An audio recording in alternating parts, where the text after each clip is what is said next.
Hi everybody, Dan Illman, Matt Bernier. Race number 8 on Kentucky Derby Saturday at Churchill Downs is the Grade 2 Churchill Downs Stakes. Let's take a look at this field of sprinters. They're going to go 7 furlongs. It's a really intriguing race, Matt, because we're not sure exactly where the number 10 Awesome Slew, a main contender in this race, is going to go. It appears that Marcassi is going to stick with Friday's two-turn race, the Ali Sheba. To me, it's a little bit of a questionable move. I think we know at this point anyway, based on what this horse has done throughout his career, it feels like one turn is better than two. But at the same time, look, I'm not going to question Marcassi. If he shows up here, he's a major contender, arguably the second choice.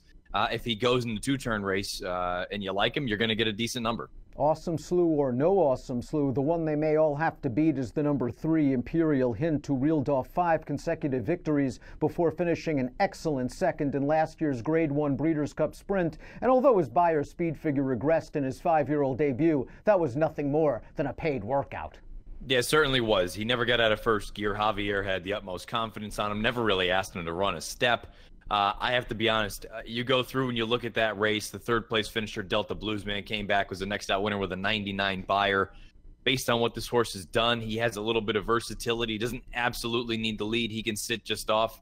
I think everybody else is going to have a really, really difficult time beating this horse if he shows up. And that versatility should play well in this spot, as we see from our Timeform US pace projector, because directly to Imperial Hint's inside is a very, very fast horse, perhaps a class-compromised and distance-compromised horse, but a very fast one named Chief Cicatrice, a horse that's won 7 of 9. He's getting Lasix for the first time, 2-time winner of the prestigious Phoenix Gold Cup at Turf Paradise. He's probably faster than Imperial Hint. I'm not sure that blue bar is going to be right. I don't think any race Chief Cicatrice is in means that favors horses on or near the lead unless he is just completely loose. I think they'll be going fast.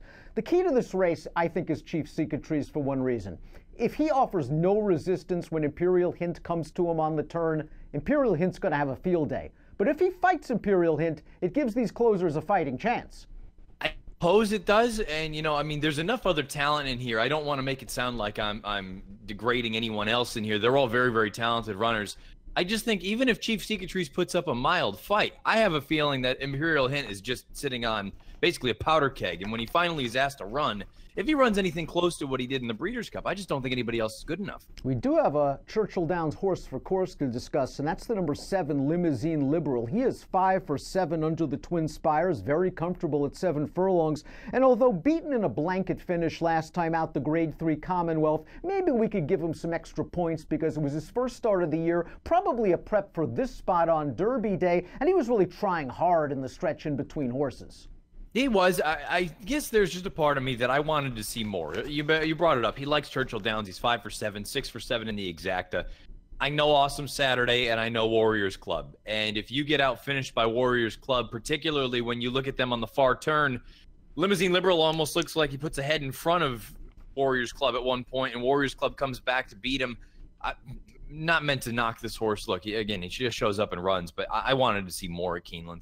Something tells me that you weren't there for the wedding with Warriors Club at 23-1. You're not going to be there for the potential funeral, even though he has won 2 of his last 3 starts and does have a good amount of tactical speed and just did beat 3 of these in the Commonwealth last time out. That blanket finish worries you.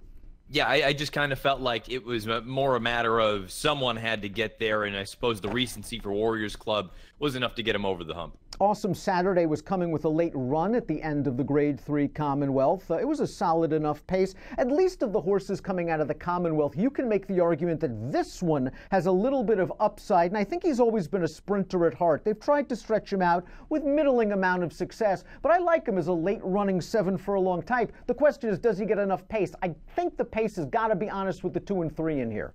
Yeah, I can't knock him. I think he's an interesting sort of alternative if you're looking for an underneath type. You brought it up. He's pretty lightly raced. He's only gone out 9 times, and it seems like this is really what he wants to do, sprint on dirt.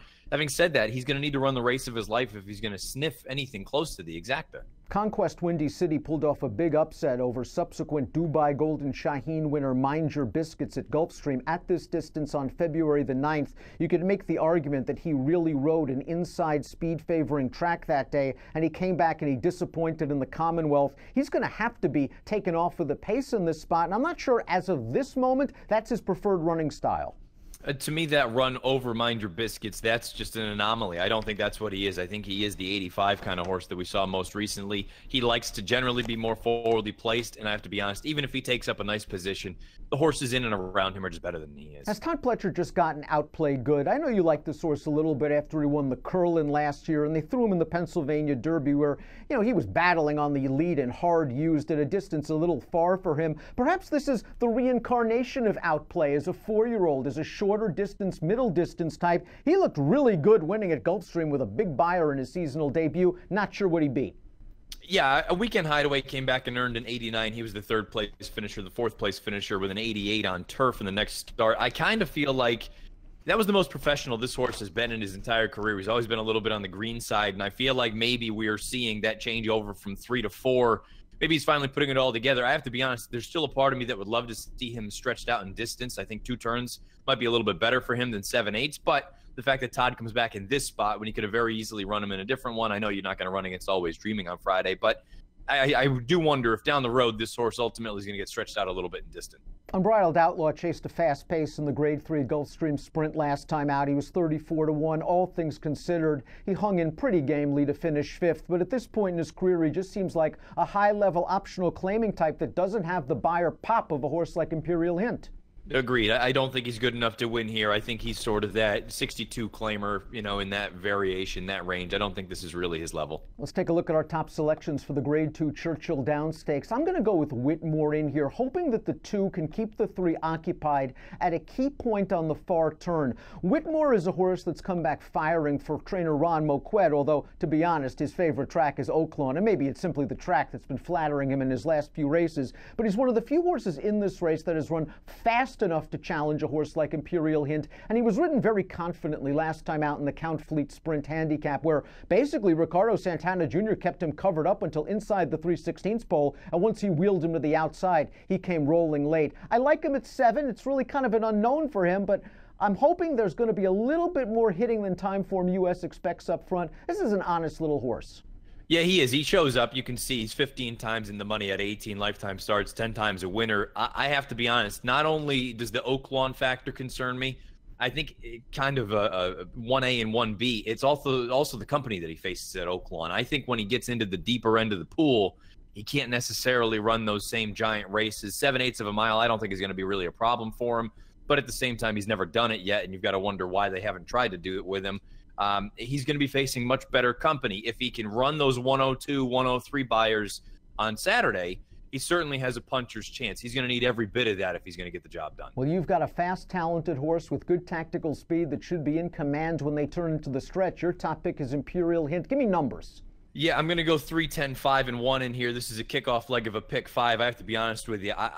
I've got to look at some of the other turf races still on Saturday, but there's a real scenario. I think Imperial Hint might be the most likely winner on the card. I think he's a monster, and I think that tactical ability is just going to be too much for anybody to overcome. I'm going to give Whitmore a little bit of a chance. He's 6-1 on the morning line. Again, the key for me in this race is the big bomb right next door, the 2 Chief Secretries. I think he's going to go out and set the pace. If he can give Imperial Hint a fight and keep him occupied, maybe it sets things up for a closer, like Whitmore in race number 8 on Derby Saturday, the Grade 2 Churchill Downs Stakes. It has an approximate post time of 2:45 Eastern. Best of luck.